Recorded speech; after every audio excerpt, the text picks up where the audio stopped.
মহিলারা সুরক্ষিত না, সেখানে 50% মহিলা আছে, ল কলেজে সুরক্ষিত না আসতে পারে। একটা ল স্টুডেন্ট পরে উকিল হবে, অন্যের জন্য লড়াই করবে, সেখানেই রেপ করে দেওয়া হয়। তো বাংলার মধ্যে মহিলাদের কোনো এখানে নিরাপত্তা একদম নেই। আর সবচেয়ে আমি বারবার দুর্ভাগ্য যে বাংলাতে মুখ্যমন্ত্রী সাহেব মমতা ব্যানার্জি একজন মহিলা মুখ্যমন্ত্রী। এটা ঘটেই যাবে, কারণ এই যে সরকার, মমতা ব্যানার্জির সরকার, এনারা প্রোটেকশন দিয়েছেন এবং আশকারা দিয়েছেন এইসব যারা রেপিস্ট, মার্ডারার, খুনি, যারা তৃণমূলের। আজকে টিএমসি স্পোক্সপারসন বলেছেন যে Paschimbanga and Kolkata is the safest city.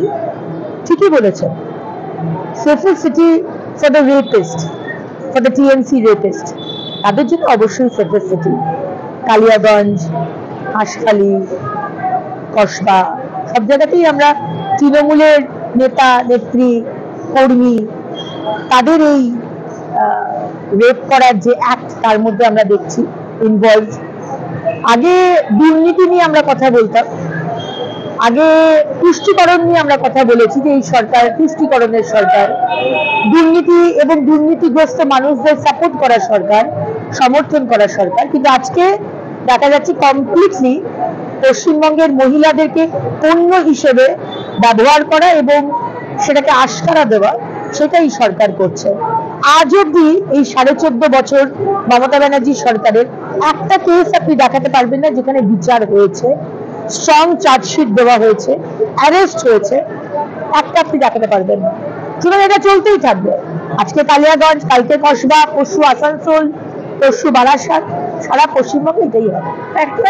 আজকে মার্কশিট যখন হয়েছে, উনি ছোট ঘটনা বলেছেন। উনি হাঁসখালি যে 14 বছরের মেয়েটিকে দর্শন করে খুন করা হয়েছে, উনি তার চরিত্র নিয়ে কাটাকাটি করেছেন।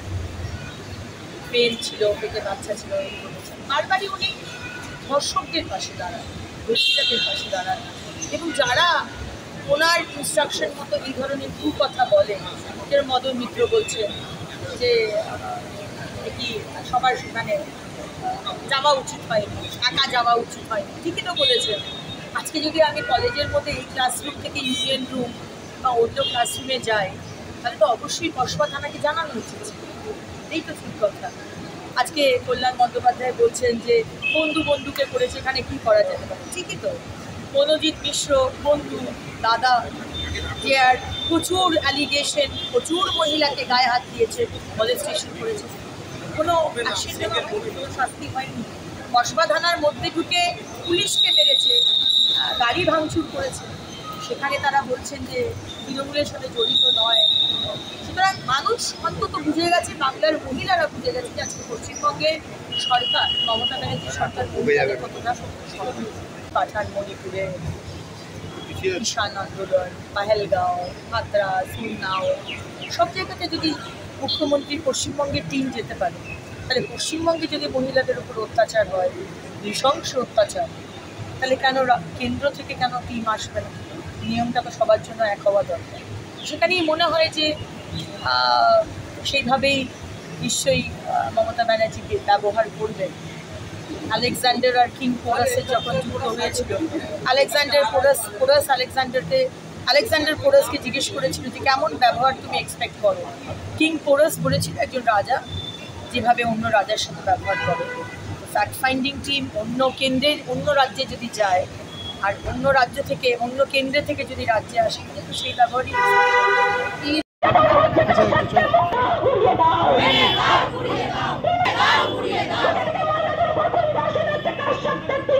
জবাব চাই।